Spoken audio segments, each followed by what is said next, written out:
ഈ 4.8% ജനവിഭാഗത്തിന് ശമ്പളം കൊടുക്കാൻ വേണ്ടിയാണ് കേരളത്തിന്റെ വരുമാനത്തിന്റെ ശമ്പളവും പെൻഷനുമായി വരുമാനത്തിന്റെ 81% സർക്കാർ വിനിയോഗിക്കുന്നത് എന്ന് പറയുമ്പോൾ, അല്ലയോ സർക്കാരുകളെ, നിങ്ങളോട് പറയാൻ ഞങ്ങൾക്കൊരേ ഒരു നിർദ്ദേശമേ ഉള്ളൂ.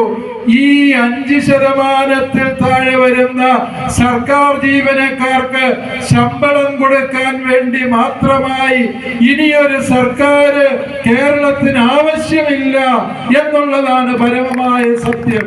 ഇവിടുത്തെ സാമാന്യ ജനത്തിന്, അതിവിടുത്തെ ക്രിസ്ത്യാനികളുടെ കാര്യമല്ല ഞങ്ങൾ പറയുക.